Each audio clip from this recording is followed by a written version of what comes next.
कृष्णा मित्रों, मैं प्रियंका प्रभु चरणों में वंदन करते हुए आप सभी का स्वागत करती हूँ जीवन और आध्यात्म में। कैसे हैं आप सब? उम्मीद करती हूँ आप सभी लोग अच्छे होंगे। मित्रों, आज मैं एक कहानी लेके आई हूँ जो एक देवरानी जेठानी की है और साथ में गरीबी की भी है। अवसान माता की कहानी है, सुनिएगा। अगर कहानी अच्छी लगती है तो हमारे चैनल को ज़रूर सब्सक्राइब कीजिएगा। मैं तरह तरह की कहानियाँ लेके आती रहती हूँ। तो चलिए कहानी को प्रारंभ करते हैं। किसी नगर में दो देवरानी जेठानी रहती थीं। उनके कोई भी संतान नहीं थी। वो लोग जगह जगह पे पूजा पाठ करते थे।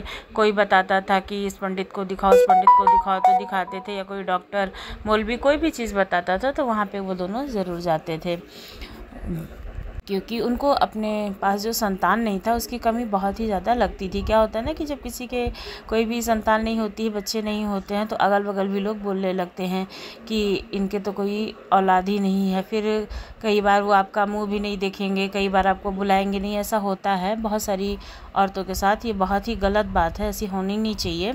लेकिन इस वजह से इंसान तो अपने दुख से ऐसे ही दुखी रहता है, लेकिन ये सब चीज़ें जब होती हैं तो और भी दुखी हो जाता है।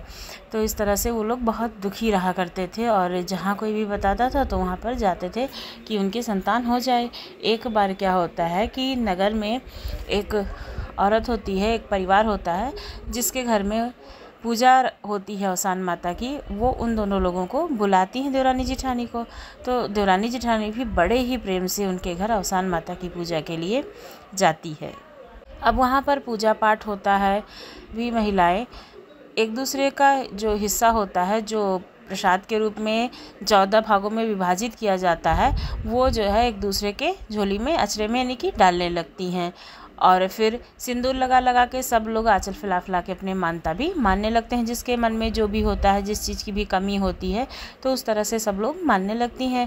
तो देवरानी जेठानी जो होती हैं वो पूछती हैं कि ये आप लोग क्या कर रहे हो? तो वो लोग बताते हैं कि ऐसे ही माता रानी का सिंदूर लगा करके, माता रानी के आगे हाथ जोड़ करके आप जो भी मांगोगे तो पूरा हो जाएगा। फिर इसके बाद में अगर आपने गहरी मानी है तो 7 सुहागनों को बुला करके, और अगर दोहरी मांगी है तो फिर 14 सुहागनों को बुला करके आप दुरदुरिया करना। या फिर 2 चीज़ों के लिए मांगी है तो फिर तो भी दोहरी की जाती है। तो इस तरह से देवरानी जेठानी ने भी हाथ जोड़ करके, आंचल फैला के माता रानी के सामने अरदास करके मांगा कि हमारे भी अगर घर में संतान आ गई तो हम भी आपका ये पूजा पाठ यानी कि दुरदुरिया कराएंगे। तो माता रानी की कृपा से देवरानी जेठानी को गर्भ ठहरा और 9वें महीने सुंदर सुंदर पुत्र उत्पन्न हुए। देवरानी जेठानी का घर भी बच्चे की किलकारी से गूंजने लगा था। दोनों लोग अत्यंत प्रसन्न थे। लेकिन जो जेठानी थी वो अलग हो गई थी और जेठानी के पास ही धन संपत्ति थी, और देवरानी जो थी वो बेचारी गरीब थी, क्योंकि जो उसका पति था वो कोई काम नहीं करता था, इधर उधर घूमता रहता था, तो उसके पास में धन नहीं था। अब जेठानी ने तो अपनी मान्यता पूरी करने के लिए 7 सुहागनों को बुलाया और अवसान माता की दुरदुरिया की, और अपनी देवरानी को भी बुलाया। अब देवरानी बहुत दुखी बेचारी कि दीदी ने तो अपनी जो मानता मानी थी वो पूरी कर दी मनौती, तो उनका लड़का तो एकदम अच्छे से रहेगा, लेकिन जो हमारी मनौती थी वो पूरी नहीं हो पा रही है, क्योंकि हमारे पास पैसा भी नहीं है। और माता रानी के आगे फिर से हाथ जोड़ के आती हैं कि जैसे ही हमारे पास पैसा होता है, धन संपदा होती है, तो वैसे ही हम आपकी पूजा अवश्य करेंगे, क्योंकि हमारे पास खाने को ही नहीं है, तो हम बहुत मुश्किल से खाने को ही पा रहे हैं। तो जैसे ही हमारे पास पैसा होगा वैसे ही हम आपकी मनौती ज़रूर पूरी करेंगे। इस तरह से माता रानी के आगे हाथ जोड़ करके वो देवरानी आ जाती है। लेकिन उसके मन में तकलीफ़ बहुत रहती है कि उसके पास पहले संतान नहीं थी, तो उसकी बहुत तकलीफ़ उसे रहती थी। अब माता की कृपा से उसे संतान प्राप्ति हुई है, लेकिन वो अपना जो मनौती है, जिस मानता से उसने पूरा किया है, ये वो पूरी नहीं कर पा रही है। तो उसको हमेशा कोई भी काम करती है उसके दिल में हमेशा ही लगा रहता है। माता रानी हमेशा ऐसे ही दुरदुरिया के बारे में, 7 सुहागनें कभी आती, कभी कुछ होता है, ऐसे ही सपने में दिखाती कि तुमने हमारी मानता पूरी नहीं की है। तो एक दिन रात को जैसे ही अवसानी माता का सपना आता है तो वो जो है उठ करके रोने लगती हैं। अब बगल में लेटा पुत्र उठ जाता है और पूछने लगता है कि माता क्या हुआ। धीरे धीरे वो पुत्र 11 साल का हो गया था। बार बार पूछने लगता है तो वो बताती है कि कुछ नहीं, तुम्हारी बड़ी मम्मी ने, हमने दोनों लोगों ने साथ में ही ये मानता मानी थी कि अगर हमारे संतान हो जाएगी तो हम अवसान माता की दुर्दुरिया करेंगे। अब उनके पास तो पैसा है, उन्होंने पूजा कर ली, सभी सुहागनों को बुला करके अच्छे से खातिरदारी करके अच्छे से पूजा पाठ सब संपन्न कर लिया। हमारे पास धन नहीं है, तो हमें डर है कि अगर हम पूजा नहीं करेंगे और तुम्हें कुछ हो गया तो इसलिए हमें बहुत तकलीफ़ महसूस होती है। जो लड़का होता है वो सांत्वना देता है, कहता है कि अभी सो जाओ और सवेरे उठ के हम माता रानी के पास पूछने के लिए जाएंगे। तो फिर वो बोलती, नहीं बेटा, माता रानी तो बहुत दूर रहती हैं, तुम कैसे जाओगे उनके पास। तो बोलता, नहीं नहीं, सवेरे उठ के ही हम उनके पास जाएंगे। और फिर जैसे ही सवेरा होता है लड़का घर से चल देता है। अब उसकी माँ देखती है कि हमारा पुत्र कहाँ गया, लेकिन वो चल देता है माता रानी के पास। रास्ते में एक वृद्ध महिला मिलती है, तो उससे वो जो लड़का होता है पूछता है कि माता मैया कहाँ मिलेंगी, हमें उनके पास जाना है। तो वो भी सोचती है कि बच्चा है, कहीं इधर उधर भटक गया होगा, माँ से गुस्सा जिद्द करके भागा होगा। तो उसको बताती हैं कि मैया तो जंगल में ही मिलेंगी, यहाँ कहीं नहीं मिलेंगी बेटा, वो अपने घर जाओ। तो फिर वो बोलता है कि ठीक है अम्मा। फिर इसके बाद में वो आगे जंगल की तरफ चल देता है। चलते चलते रास्ते में उसे एक किसान मिलता है। अब किसान जो है वो अपने खेत में सिंचाई करने के लिए कुआं खोद रहा होता है। बहुत कुआं खोदने के बाद में, मतलब बहुत मेहनत करने के बाद, फिर उसमें पानी नहीं निकलता है। तो वो लड़के से बोलता है कि तुम कहाँ जा रहे हो। तो लड़का कहता है कि हम जा रहे हैं अवसानी मैया से मिलने के लिए। हमारी अम्मा जो है वो मानी थी हमें कि हो जाए तभी जो है वो पूजा करेंगी, लेकिन तो हमारे पास इतना धन ही नहीं है कि हम पूजा कर सकें। तो हम मैया से मिलने जा रहे हैं, वहीं उनसे ही पूछेंगे कि हमारे पास धन क्यों नहीं है। तो फिर हंसने लगता है, कहता है कि जब तुमको माता मिल जाएंगी तो उनसे ज़रूर पूछना कि हमारे जो मैंने कुआं खोदा है उसमें से पानी क्यों नहीं निकल रहा है। तो फिर वो बोलता है कि ठीक है। फिर इसके बाद में आगे बढ़ जाता है। धीरे धीरे आगे जाते जाते एक राजा मिलते हैं, भी पूछते हैं कि बालक तुम कहाँ जा रहे हो। तो बालक वो बताता है बच्चा कि हम अवसानी मैया से मिलने के लिए जा रहे हैं, हमारी अम्मा ने माना था और हमारे पास धन की कमी है, तो पूछने जा रहे हैं कि हमारे पास धन क्यों नहीं है। तो फिर राजा कहता है कि अवसान माता तो ऐसे नहीं मिलती हैं। तो बोलता है नहीं, आज हम ढूंढ के ही रहेंगे। तो फिर राजा कहता है कि अगर तुम्हें अवसान मैया मिल जाएंगी तो तुम उनसे ज़रूर पूछना कि हमारे एक कन्या है, उसके सुयोग्य कोई वर नहीं मिल रहा है, तो उसके सुयोग्य वर कैसे मिलेगा। तो बोलता है कि हाँ, ज़रूर पूछूंगा कि आपके कन्या के सुयोग्य वर कैसे मिलेगा। का आगे बढ़ जाता है और फिर उसे एक सपेरा मिलता है। बहुत ज़्यादा सांप पकड़ चुका होता है, लेकिन किसी सांप के पास मड़ी नहीं होती और वो मड़ी के लिए बहुत परेशान होता है। तो लड़के से कहता है कि जब तुम्हें अवसानी माता मिल जाएंगी तो उनसे ज़रूर पूछना कि हमें ऐसा नाग कहाँ मिलेगा जहाँ हमें उसके पास मड़ी मिल जाए। तो बोलता है कि ठीक है, अगर अवसान माता मिल गई तो हम आपका काम ज़रूर पूछेंगे। लड़का जंगल की तरफ चल देता है। जंगल में अवसान माता एक बुढ़िया का रूप बना करके बैठती हैं।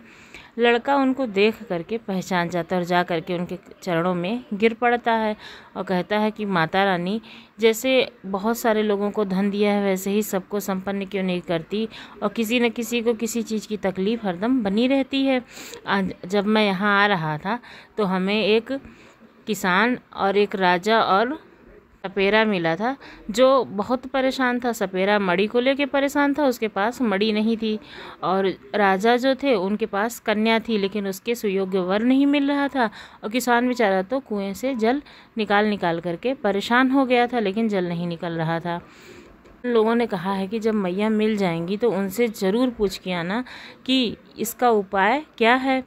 तो फिर माता बताती हैं कि जब तुम्हें सपेरा मिलेगा तो उससे कहना कि वो अपनी सभी धन संपत्ति तुम्हें दे दे, तो उसको मड़ी ज़रूर मिल जाएगी।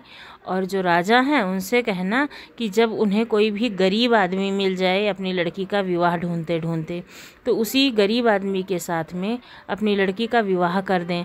वो लड़की हमेशा सुखी संपन्न रहेगी, वही उसके सुयोग्य वर होगा। और जो किसान है उसे कहना कि वो जो भी कमाई करता है, जो भी उसकी धन संपत्ति आती है, उसमें से कुछ अनाज वो किसी गरीब को दान कर दिया करे हर महीने, तो उसका सभी कार्य संपन्न हो जाएगा और सब अच्छे से चलता रहेगा और उसके कुएं में भी पानी आ जाएगा। तो लड़का बोला ठीक है। अब वो अपना दुख भूल गया और इसके बाद में वहाँ से वापस चल दिया। जब वापस आ रहा था तभी उसे सपेरा मिला और बोला कि क्या हुआ, तुम्हें अवसान माता मिल गई थी क्या? तो बताता है कि हाँ। फिर बोलते कि तब हमारे लिए क्या उपाय उन्होंने बताया है? तो फिर बोलता है कि उन्होंने कहा कि जो भी तुम्हारे पास धन संपत्ति है, अभी तक जो भी तुमने अपने काम से पैसा कमाया है, वो किसी गरीब आदमी को दान दे दोगे तो तुम्हें एक ऐसा सांप मिलेगा जिससे तुम्हें मणि मिल जाएगी। तो कहता है कि तुमसे गरीब कौन मिलेगा, चलो हम तुम्हें अपनी धन संपत्ति दे देते हैं। और सारी धन संपत्ति उस लड़के को दे दी। जो लड़का था वो धीरे धीरे आगे बढ़ा। अब उसे राजा मिलते हैं। राजा बोलते हैं कि क्या हुआ, तुम्हें अवसान माता मिली थी, तुमने हमारी परेशानी का कुछ उपाय पूछा है क्या? तो फिर वो बताता है कि माता ने कहा है कि जो तुम्हें रास्ते में सबसे गरीब आदमी मिलेगा, तुम उसी के साथ अपनी पुत्री का विवाह कर दो, वही तुम्हारी पुत्री के सुयोग्य वर है और उसी के साथ तुम्हारी पुत्री सदैव खुश रहेगी। तो फिर राजा कहते हैं कि तुमसे गरीब तो और कोई हमें दिखता नहीं है, और चलो तुम्हारे ही साथ अपनी पुत्री का विवाह कर देते हैं। अब उसको अपने महल ले गए और खूब अच्छे से धूमधाम से विवाह हुआ। लड़का अपने नगर को वापस लौटने लगा क्योंकि अपनी बहू को लेकर के उसे अपने माँ के पास भी तो जाना था, तो वो वहाँ से वापस चल दिया। अब रास्ते में उसे किसान मिला। किसान पूछता है कि क्या हुआ, तुमने हमारी मुसीबत का कुछ उपाय पूछा था?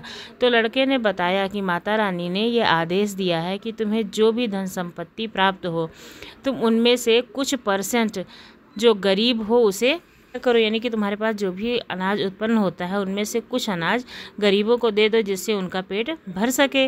तो फिर किसान कहता है कि इस बार की जो फसल है, चलो उसमें से अनाज हम तुम्हें दे देते हैं, और ले जा कर के उस लड़के को अनाज दे दिया कि आगे तो जिसको देना होगा देते ही रहेंगे। ऐसे उसके कुएं में पानी आ जाता है। लड़का अपने नगर को चल देता है। चलते चलते वो अपने घर पर पहुंचता है। जब उसकी माँ दरवाज़ा खोलती है तो देखती है कि लड़के के साथ में एक लड़की भी आई है। पूछती है कि कौन है ये? तो बताती है कि ये माँ, ये आपकी बहू है और मैंने इससे रास्ते में विवाह किया था। और उसने सारी घटना जो रास्ते में घटी थी कि कैसे कैसे तीनों लोगों ने माता रानी से अपनी अपनी तकलीफ़ के कारण पूछे थे, और मैंने माता रानी से जा कर के बताया, उन्होंने उपाय बताया, तो हम इन लोगों को बताते चले आए। उन जो माता रानी ने कहा था वैसा ही इन लोगों ने किया, इससे ही हमारे पास ये कन्या और संपत्ति आई है। तो उसकी माँ कहती है कि चलो बेटा, कोई बात नहीं है, तुमने तो अपने लिए कुछ मांगा नहीं, अपने दुख को भूल गए थे और चलते चलते 3 लोगों का भला तुमने किया, तो उसकी ही वजह से माता रानी ने बिना मांगे ही तुम्हें सब कुछ दे दिया है, सारा धन दौलत दे दिया है, राशि ठाट दे दिया है। क्योंकि राजा ने जब अपनी पुत्री का विवाह किया तो खूब सारा धन दे करके उसको विदा किया था। तो इस तरह से वो अच्छे से सुखी संपन्नता से रहने लगते हैं, उनके सभी दुख दूर होते हैं। और फिर नई बहू के साथ में भी सुहागनों को बुला करके खूब धूमधाम से पूरी नगर के सुहागनों को बुला करके अवसाने माता की पूजा करती है देवरानी। अब उसमें जेठानी भी आती है और फिर इसके बाद में सबको अच्छे से पूजा पाठ करके, अच्छे से दान दक्षिणा करके फिर वो लोग घर में सुखी संपन्नता के साथ में रहने लगते हैं और उनको एक सुंदर सी बहू भी मिल जाती है। तरह से हैं हमारी अवसान माता। जो भी उनको सच्चे मन से पूजता है, मानता है, उसकी सभी मनोकामनाएं पूर्ण होती हैं। बोलो अवसाने मैया की जय। अगर कहानी अच्छी लगी हो तो हमारे चैनल को ज़रूर सब्सक्राइब कीजिएगा। धन्यवाद।